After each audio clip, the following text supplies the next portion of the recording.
Bine v-am găsit, dragii mei din Zodia Scorpion, oriunde v-ați afla. Bine ați venit tuturor pe canalul meu, Tarot Flor de Loto. Numele meu este Nina și ca de obicei mă bucur să vă am alături atât pe dragii mei abonați, cum de asemenea și pe cei care poate sunteți pentru prima oară aici pe canal.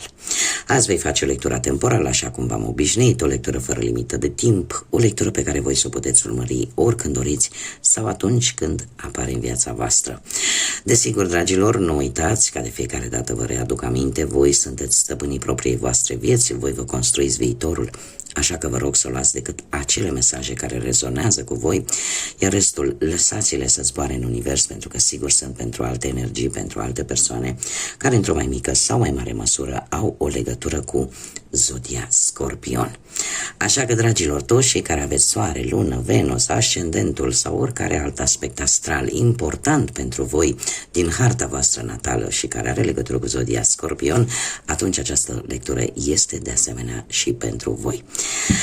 Și lămurite toate aceste aspecte, haideți să vedem ce ne spune acest minunat oracol Yin și Yang despre voi, dragilor din Zodia Scorpion, sau care aveți orice altă legătură cu această zodie. Haideți să vedem.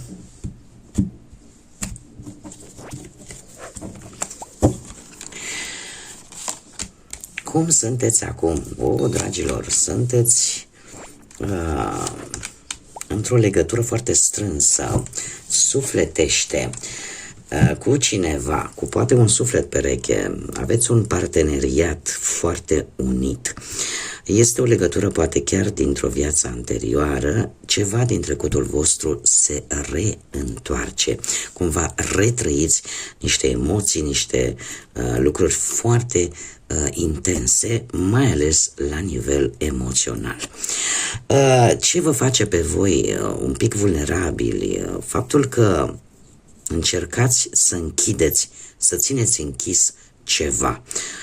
Opuneți un pic de rezistență din cauza mândriei, poate, sau pur și simplu nu vreți să renunțați cu niciun chip la o anumită bătălie, la o anumită luptă, la o anumită situație sau la un anumit lucru pe care voi vreți să-l păziți ca niște adevărați războinici. Cum veți acționa în următoarea perioadă? Se pare că nu știu cât veți acționa voi, de la voi putere, pentru că aici ne vorbește despre destin, despre soartă, despre faptul că există o karmă care își va spune cuvântul în următoarea perioadă, există anumite cicluri care în sfârșit se vor închide, există o schimbare bruscă care vine către voi, apare o intervenție divină, mare atenție, și de asemenea o reîntoarcere, ca să zic așa, cum să mă exprim eu ca să fiu cât mai pe înțelesul vostru. E ca și cum mai spune că divinitatea îți întoarce ceva. Da? Și aici ajungem la karmă. Dar mare atenție, următoarea perioadă va fi, acțiunile voastre vor fi dirijate în funcție de o schimbare importantă care vine pe nepusă masă, pe nepregătite în viața voastră și care te va ajuta poate să închizi anumite etape, anumite capitole din viața voastră. Este o intervenție divină, e ca și cum divinitatea, universul ar spune, știi, e timpul schimbării. Haideți să vedem ce ne spune și tarotul pentru dragii mei din Scorpion. Cu ce vine acest minunat tarot pastoral, ce energie vrea să ne prezinte, să elaborăm un pic. Pentru dragii mei din Scorpion, aveți niște gânduri care vă blochează. Știu că mulți vor să-mi spuneți, Doamnă, dar am trecut prin atâtea am trecut în viața asta, m-am săturat să mă tot transform. Dragilor, trebuie să vă spun un lucru. Asta apropo de ultima carte pe care am văzut-o, și anume faptul că sunt puține persoane care pot trece și se pot ridica de atâtea ori de jos de câte ori poate ați făcut-o fiecare dintre voi. Și în special cei care aveți nu numai soarele în Scorpion, poate aveți și un ascendent în Scorpion, poate aveți și planete importante în această zodie. Este zodia care de-a lungul întregii vieți are parte de foarte multe transformări, pentru că la final această persoană, știți cum e, din pământ, din iarbă verde, de fiecare dată știe să se scuture de praf, să renască și să continuă să meargă înainte. Acum, revenind la lectura noastră, situația actuală, avem un cavaler de spade, dragilor. Nu știu dacă zodiile de aer vă spun ceva, Gemeni, Balanță, Vărsător, dar acest cavaler de spade se pare că sunteți într-un moment din viața voastră în care vreți să vă lansați în forță, în care gândirea voastră este către viitor, către înainte. E adevărat, ar fi bine să fiți totuși un pic echilibrați, da? Să nu vă aruncați chiar așa cu capul înainte, să fiți destul de responsabili și eu aș mai spune un lucru, dacă aveți o idee bine pusă la punct, atunci chiar este indicat să nu te oprești. Dar dacă nu aveți un plan bine gândit, bine ar fi să fiți un pic echilibrați, nu vă aruncați așa cu capul înainte, fără să aveți toate datele problemei. Dacă vorbim de muncă, se pare că un nou job sau o afacere proprie ați început-o de curând, iar cei care, dacă sunteți interesați de partea asta financiară, se pare că se va concretiza ceva material. Ceva material, vești bune, care merg pe partea asta banilor, ori că veți reuși, nu știu, să vă deschideți un local, vreo afacere sau pur și simplu să primești niște bani total neașteptați. Important să nu mergeți pe drumul scurt și, în general, să faceți ceea ce este corect. Am văzut bine că karma are un cuvânt de spus. Iar în ceea ce privește viața sentimentală, se pare că, mai ales pentru cei care sunteți într-o pereche, lucrurile merg destul de bine. Apare chiar o nouă reîmpăcare pentru cei care ați fost destul de distanțați în ultima perioadă. Cei singurei, pe partea asta sentimentală, trebuie să vă spun că veți trece la acțiune, nu mai vreți să așteptați. De ce? Pentru că simțiți că iubirea se îndreaptă către voi și cumva mergeți în întâmpinarea ei sau pur și simplu sunteți voi hotărâți, domne, nu mai aștept, vreau să am pe cineva lângă mine și atunci mergeți și o căutați voi, sunteți foarte hotărâți. Ce nu este în favoarea voastră, dragilor? Un 7 de spade și trebuie să vă spun că sunt lucruri de care posibil să nu știți. Anumite trădări, anumite minciuni. Cumva există o neîncredere poate în mediul ăsta profesional din partea unor șefi sau din partea unor colegi de muncă care cum să spun eu, te poate defavoriza pe tine. Lipsa asta de încredere, desigur, vine în urma unor bârfe, în urma unor lucruri care e posibil să nu țină de voi. Și asta să joace în defavoarea voastră. Nu știu, încercați, poate în următoarea perioadă, să nu pariați. În general, banii ar fi bine să nu luați anumite decizii în care prețul respectivei sume de bani este chiar integritatea voastră. Există situații care pot veni în viața voastră și aici trebuie să aveți foarte mare grijă, în care lucrurile cumva vor fi făcute silențios, vor fi făcute pe ascuns, fără știrea voastră și care pot juca un rol defavorabil pentru voi. Așa că mare atenție, nu luați de-a gata ceea ce vi se servește. Fiți circumspecți, fiți atenți. E posibil ca unii dintre voi, nu știu, pentru voi oricum încrederea este crucială. Dacă aveți lucruri de spus, nu așteptați. Pentru că de multe ori așteptarea poate să nască monștri, ca și tăcerea. Sunt situații în care poate unii dintre voi, mai ales cei singuri, Poate există anumite energii, anumite personaje lângă voi care pur și simplu se interesează de voi. Aveți două variante. Ori îi acordați atenție, ori o puteți pierde pe persoana respectivă. Adică ori îi dați o șansă, ori nu îi dați. De asta zic că și aici poate juca în defavoarea voastră dacă nu îi dați atenție respectivei persoane. Cum de asemenea, ideea per general este să acordați o atenție lucrurilor care tocmai nu ies în evidență foarte mult. Pentru că tocmai acele lucruri pot juca un rol negativ pentru voi. Dacă intuiția vă spune că aici trebuie să săpați, că aici trebuie să obțineți informații, că aici trebuie să vedeți de fapt despre ce e vorba, ar fi bine să o faceți, pentru că dacă nu o veți face, lucrurile astea se pot întoarce împotriva voastră. Paradoxal, ceea ce ar trebui să fie în favoarea voastră, avem un 3 de spade. Dragilor, voi, chiar dacă, poate de-a lungul timpului, sau poate chiar în acest moment, sau în următoarea perioadă,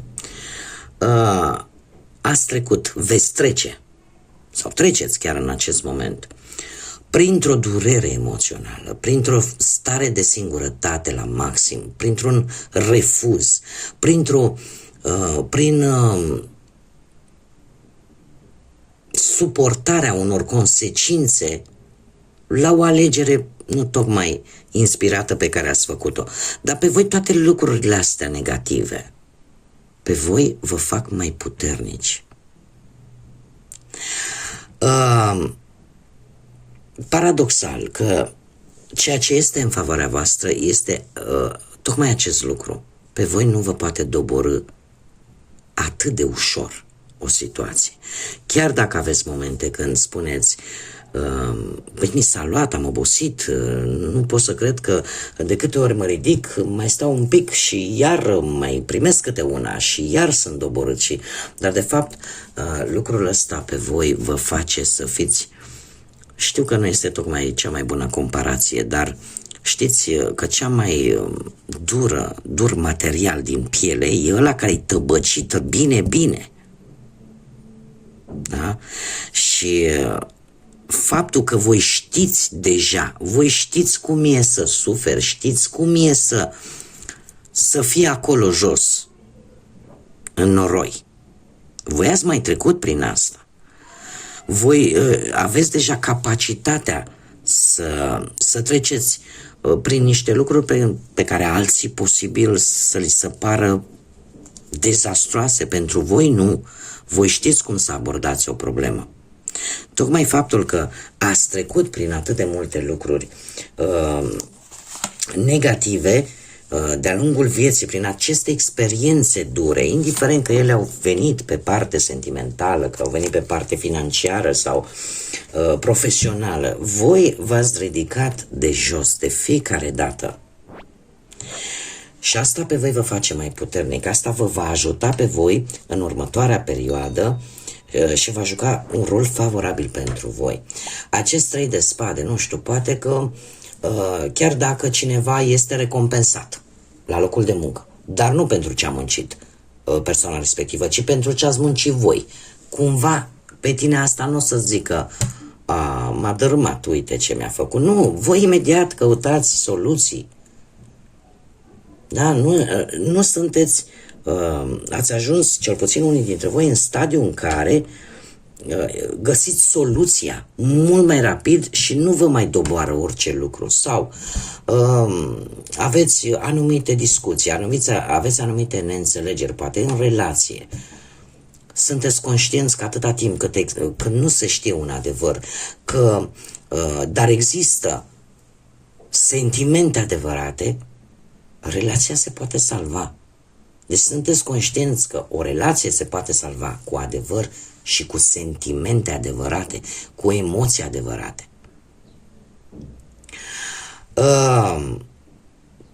Alții poate, nu știu, sunteți decepționați sau veți fi decepționați, cei care sunteți singuri, de persoane pe care poate le-ați cunoscut într-un interval scurt de timp.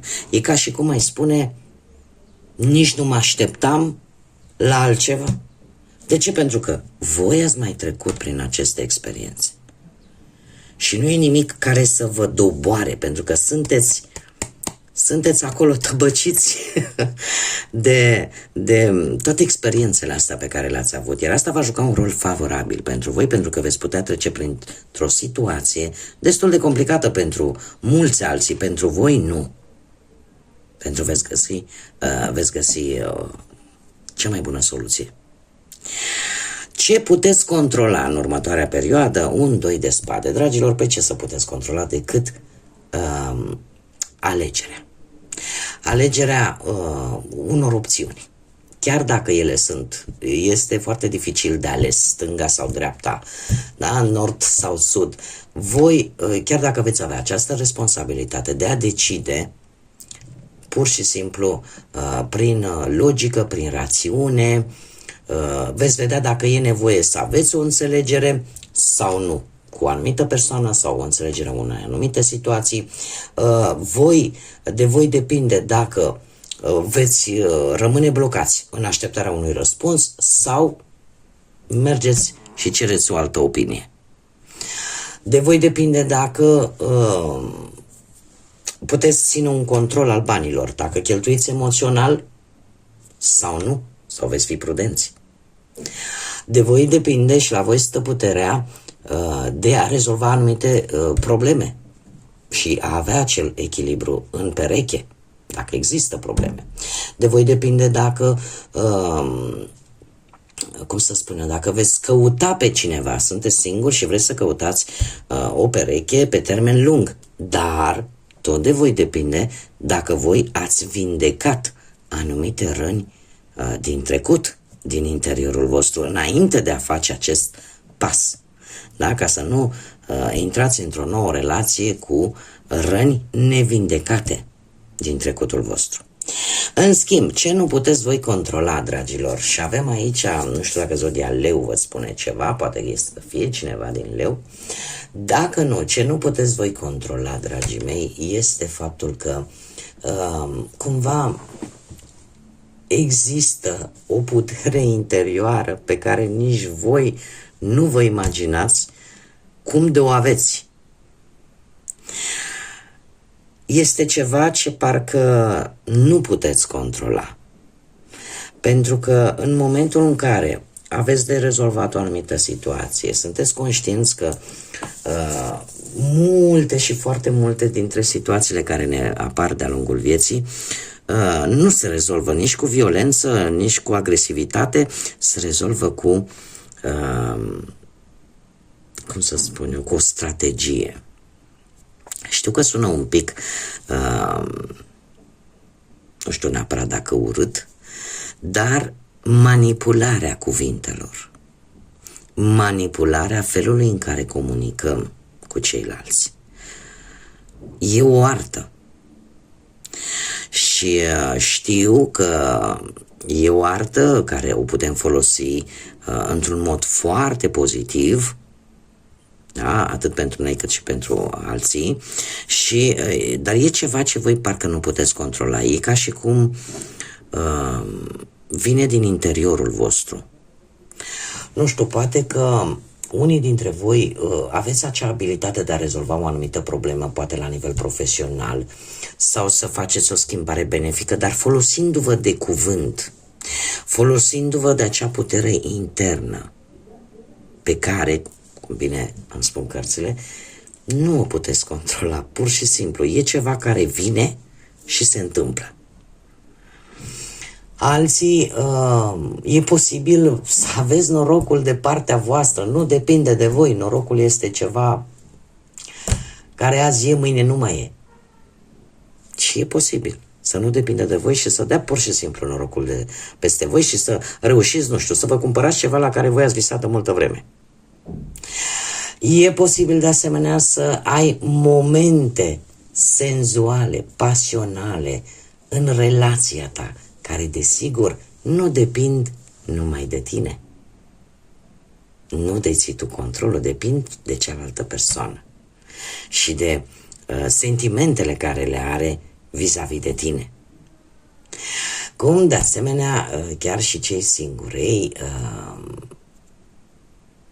o să-ți apară probabil șansa, un bun moment de a găsi pe cineva sau de a se corela, ca să zic așa, două situații în care tu vei căuta ceva, poate total diferit,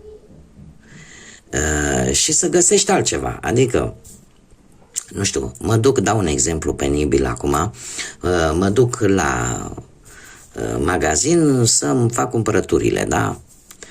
Și în drum către magazin, ce să vezi, mă întâlnesc întâmplător cu o anumită persoană care îmi trezește în interesul și care probabil că ar avea mari șanse să devină o viitoare relație. Da, eu am zis o istoria pe scurt, dar cam așa se întâmplă. Nu va depinde de tine, e posibil să te duci, să vrei să faci un lucru și, de fapt, să găsești cu totul altceva.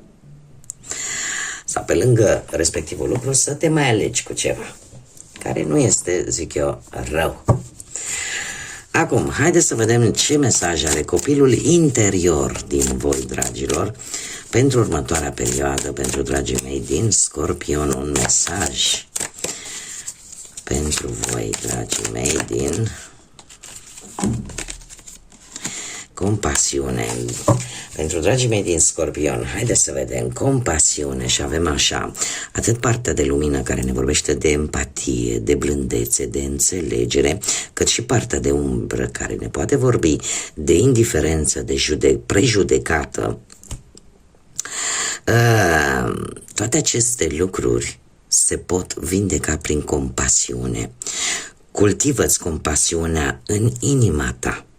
Înțelege și empatizează cu ceilalți. Eu, sinceră să fiu, nu cred că acest lucru va fi foarte dificil pentru voi, voi fiind și un semn de apă. Un semn de apă care, dintre toate semnele de apă, are, cum să spun, este una din zodiile foarte puternice, dar în același timp și cele mai misterioase, cele mai rezervate. De ce? Pentru că la voi sentimentele și trăirile în general, indiferent de ce trăiri vorbim, sunt duse la maxim. Tocmai de aceea voi sunteți foarte ușor de rănit, pentru că investiți, dăruiți foarte mult și de regulă nu prea primiți, pentru că e imposibil să primești cât de mult poate da un Scorpion. Aici știu că mulți dintre voi o să-mi spuneți, că eu am cunoscut, sunt acum și persoane care se uită poate pentru anumite energii care au legătură cu Scorpionul. Trebuie să vă spun că toate aceste lucruri pe care eu vi le expun aici sunt la nivel general. E vorba de zodia Scorpion în general.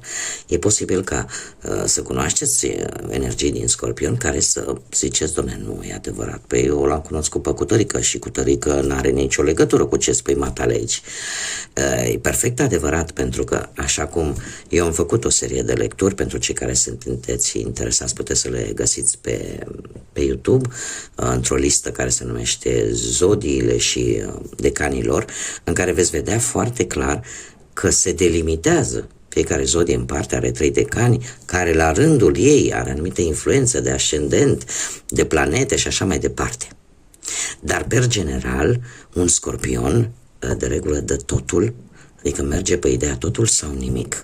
Iar în momentul în care sunt dedicați, mai ales pe parte sentimentală, vis-a-vis de este un semn de apă yin, este o energie feminină. Femeile, în general, din Scorpion sunt, ca să zic așa, mult mai puternic ancorate în acest aspect decât bărbații. Bărbații nu sunt chiar așa ancorați, e posibil să găsiți Scorpion care să fie cam flușturalnici așa, dar în general partea feminină din această zodie este una care dă totul sau nimic și care e în stare să se sacrifice pentru ceea ce iubește, pentru ceea ce ea a investit ca și emoții, sentiment și Tocmai de aici se spune, nu, că și răzbunarea unui scorpion este foarte periculoasă, pentru că investește foarte mult, dăruiește foarte mult. Iar, revenind la acest mesaj, trebuie să vă spun că compasiunea și empatia este ceva care vă caracterizează pe voi ca și zodie, da, la modul general, și este un moment în care atât înțelegerea cât și empatia vis-a-vis de tine și de ceilalți din jurul tău te poate ajuta, poate să îți echilibreze un pic această stare poate de indiferență față de unele persoane sau de unele situații sau de prejudecăți pe care unii dintre voi le puteți avea. Și de acea tendință de a face, de a te răzbuna. Da? Poate cumva echilibra aceste tendințe. Bun, dragii mei, cam atât am avut de spus pentru voi. Eu vă mulțumesc pentru prezență, vă mulțumesc pentru suportul vostru pe care vi-l aduceți de fiecare dată prin intermediul like-urilor, distribuirilor, comentariilor și a simplului fapt că v-ați abonat la acest canal.